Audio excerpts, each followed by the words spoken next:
going to show you today how I painted this autumn scene in watercolor, how I converted a summer scene into a fall scene using spattering in watercolor. A good way to think about it is to convert the photo into black and white, and that way you see the values that you're going for, and that gives you freedom with your colors.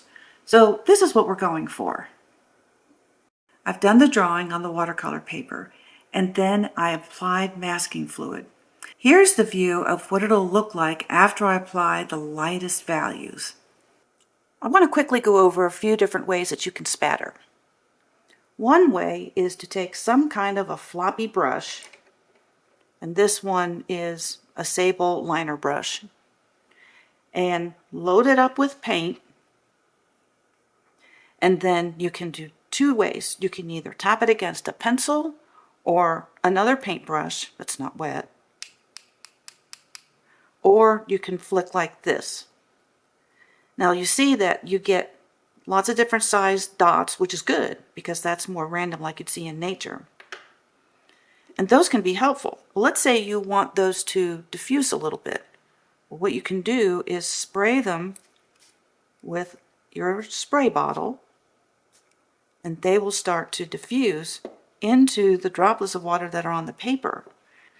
Now the alternative is to pre-spray your paper before you put any paint down.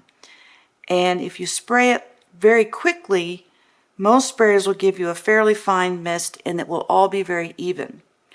What I want is for it to be not so even. So I spray it a little bit slowly so it dribbles. So quick spray, slow spray, quick spray, slow spray, and then you can get some very large droplets. And I'm going to tilt the board to see if that glistens, and you can see that.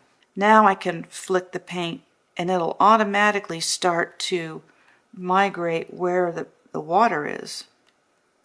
What I've done here is I have spritzed the paper with a squirt bottle where I just kind of gently pull on the trigger so I don't get a fine spray. You get sort of dribbles, and you can go back and forth between dribbles and a fine spray, and then spatter paint onto the paper. Right now, what I'm trying to do is to get that paint to move over the paper, but it's going to follow the lines of the water and stay away from the dry paper. It's sort of a way of the painting itself, because the paint will stay only where it's wet.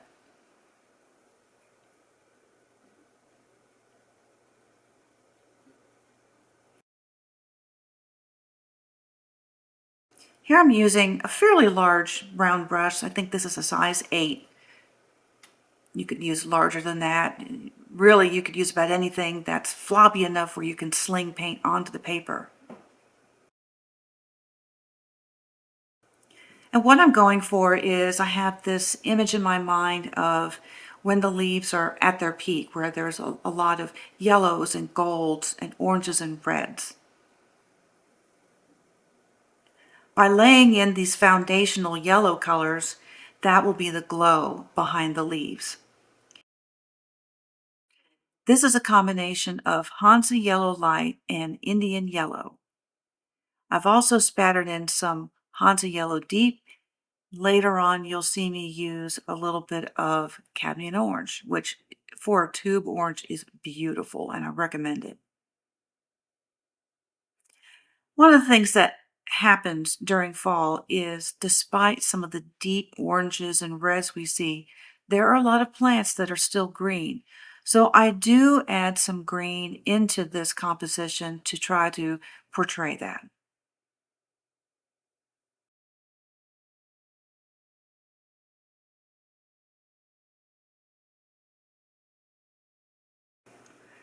What happened with some of the spritzing that I did is the paper got a little more wet than I wanted it to. So to deal with that, what you can do is when the paper starts to dry, so when it's not really glossy wet, you can sprinkle on some table salt, and that will cause a texture in the paint.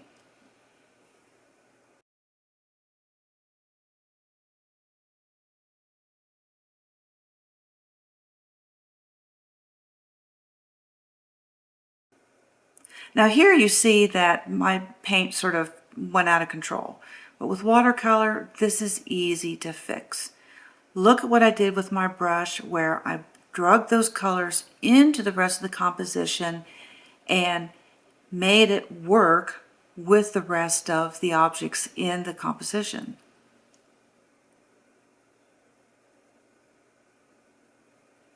And don't be afraid to use a tissue every now and then. Now I'm coming in with a little bit of burnt sienna. Now you notice between the trees there is a white area. In the reference photo, this is a rock wall. I didn't want to put the rocks in that area. I really wanted to get the sense of light, and so I left that out.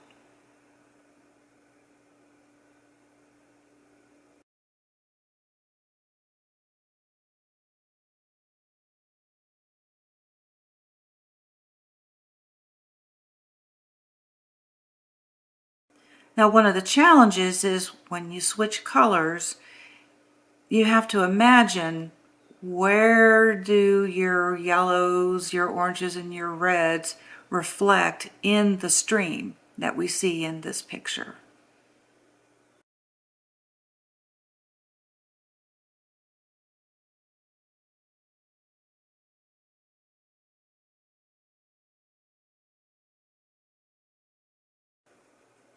So there are a couple of ways that you can do the spattering. One, you can spatter onto dry paper and then spritz it, and that will cause the paint to kind of migrate in sort of a web-like way, like little dust balls, little tendrils. Or you can spritz the paper first and then spatter your paint.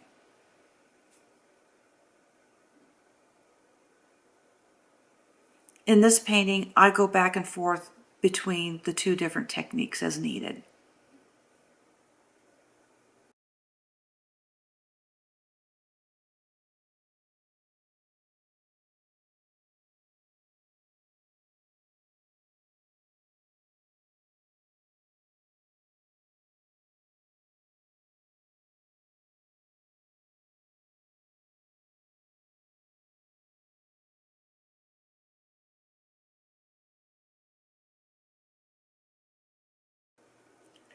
Though I use a lot of spattering in this painting, you can see that I definitely use a brush in different areas, such as trying to get the river to look correct, trying to get a little bit larger shapes. Now, so what I ran into when I need to depict the leaves, that it's easy for them to be very evenly spaced. And it's very hard to think about, how can I put these leaves in so they're somewhat symmetrical, but not really perfect. So when you're using that technique, when you're trying to paint an individual leaves, like I end up doing in different places in this painting, just think about how can you vary the spacing so that it looks a little bit more like it looks in nature.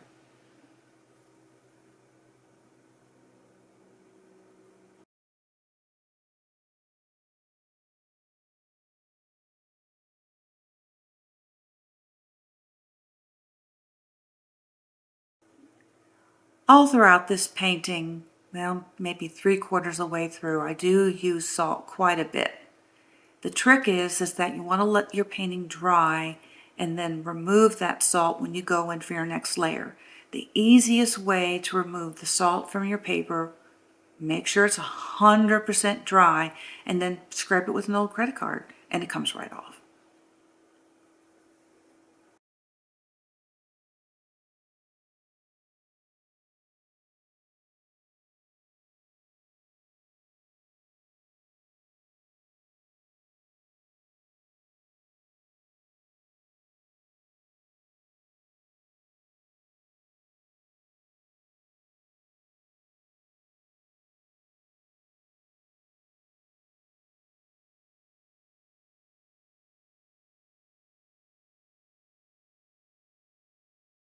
We've now completed layer 1, and this is layer 2 that we're going for.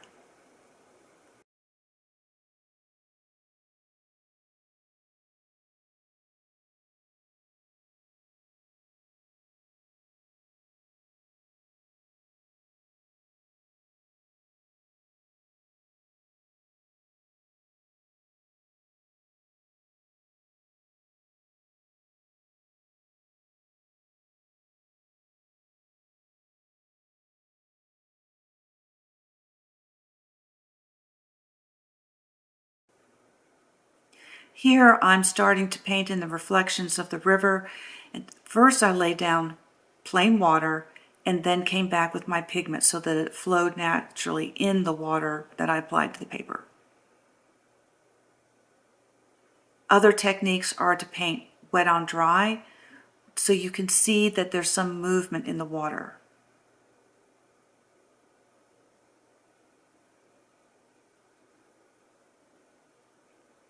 Here I'm spattering some yellow ochre and orange.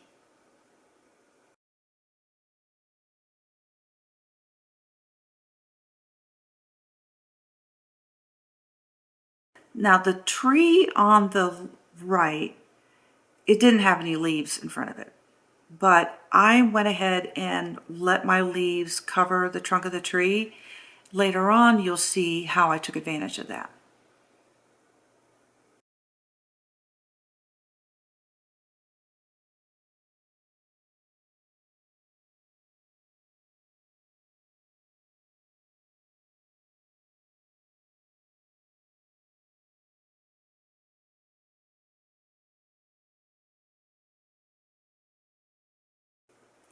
The green that I'm using is a combination of either cobalt blue plus Hansa yellow light or cobalt blue and Indian yellow.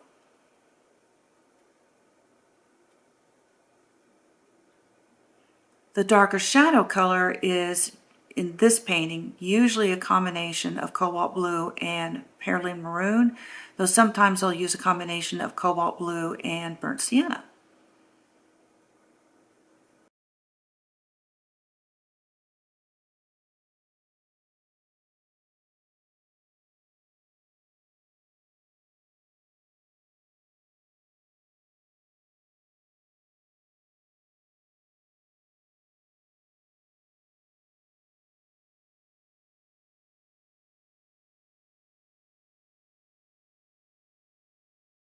Now that layer 2 is completed, I'm going to step up the deepness of the value. So I'm going to use oranges and reds to build up the value in this composition.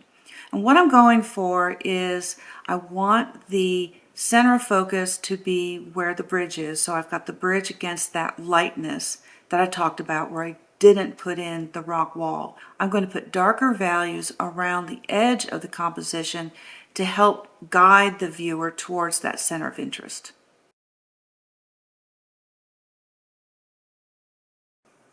To get those darker colors, I'm using either Perylene Maroon or Burnt Sienna. And to get them darker yet, I'll take a combination of the gray or purple, which is a combination of Cobalt Blue and Perylene Maroon.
I decided to have a little bit of fun with this bridge.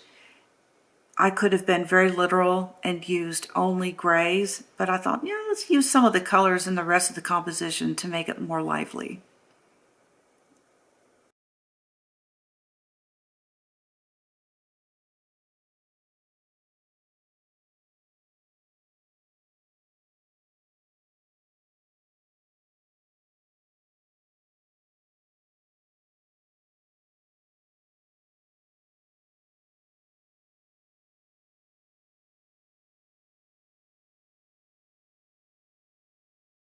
I'm using Perylene Maroon to show the reflection of the leaves in the river.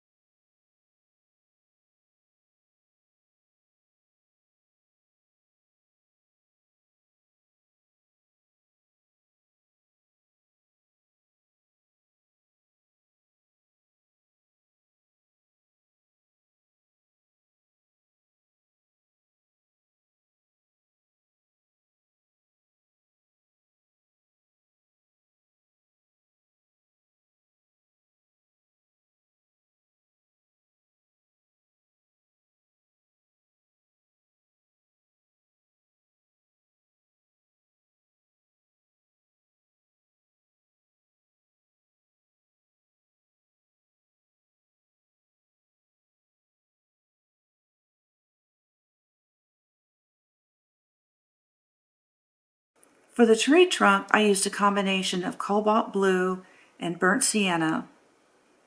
Later on, a little bit of Perylene maroon.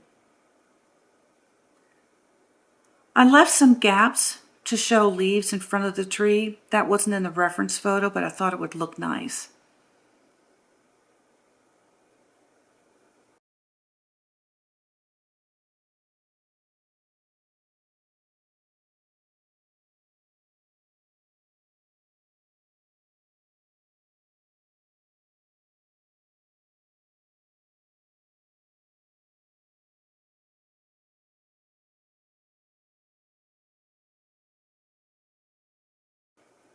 Now we're getting to that part where we've got to think about the shapes of the leaves, how close they are to each other, and try to make them look regular but random.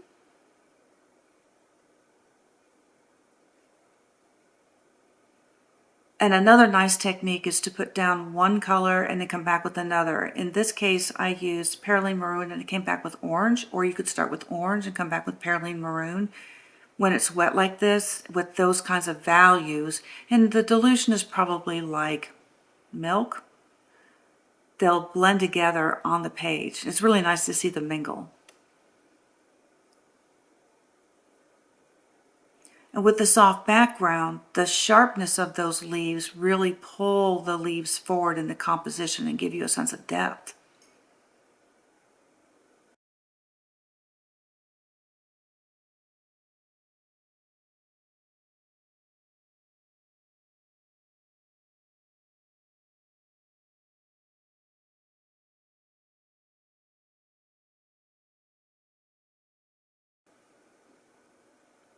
Now that layer 3 is completed, it's time to come in with the final deep values and any reflections that are still needed in the water. I'm also working on the tree and the leaves that are in front of the tree.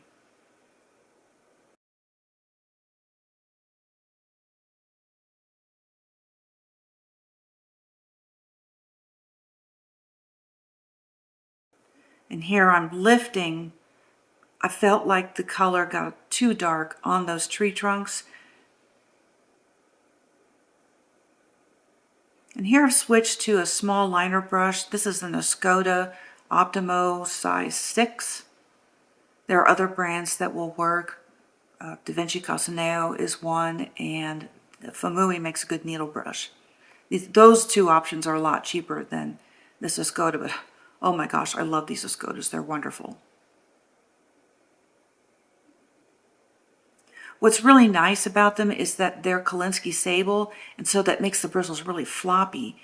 With the floppiness of the bristles, then you get some unexpected shapes, which for nature scenes seems very realistic because, you know, nature is regular, but it's not regular.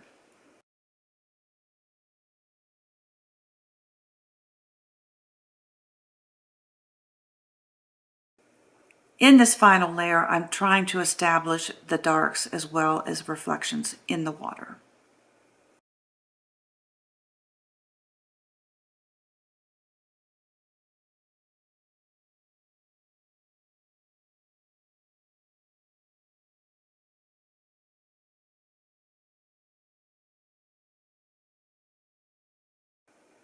This part looks like it could be potentially quite tedious, but if you have a good background layer where you've established the color and the values that you want, that way you've got the soft background and you don't have to make as many brush strokes to depict those foreground leaves.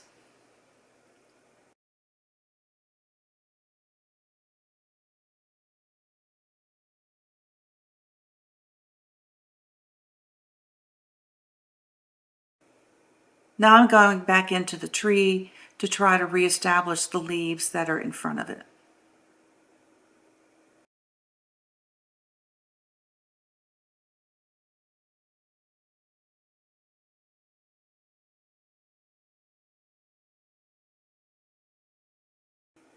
In the reference photo, there's not a clear shadow or reflection of the bridge, but I think that that will add to the composition, so I exaggerated it here.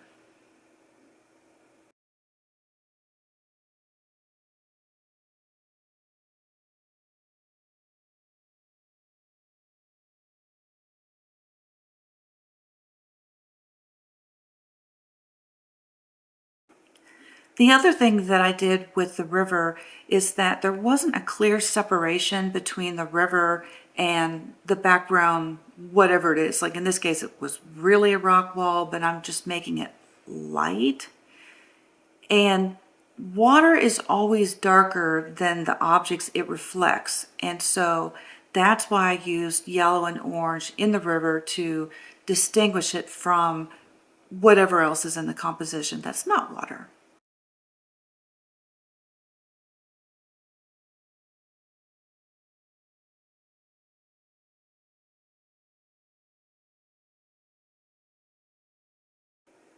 For these river reflections, I first went in with clear water and then came back in with some fairly dark cadmium orange and some Perylene maroon.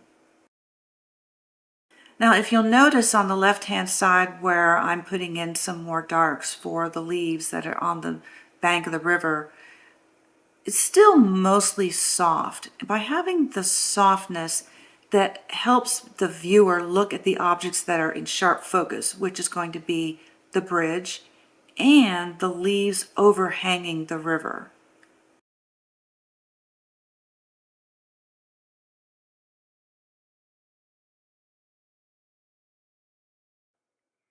If you want to learn how to paint watercolors confidently in 90 days, why not consider joining my school community, Painting with Peggy? You'll find the link in the description below.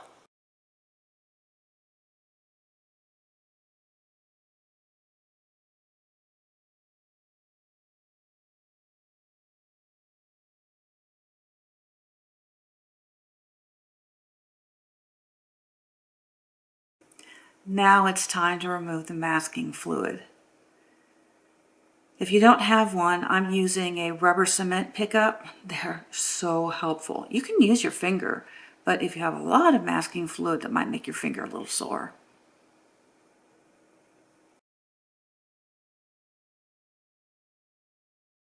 I applied the masking fluid with a fine liner, which is a very fine pointed needle. It's like a hypodermic needle that delivers literally fine lines. That's why they call it a fine liner. And I was able to get some irregular shapes that are like the stones that were used to build the bridge.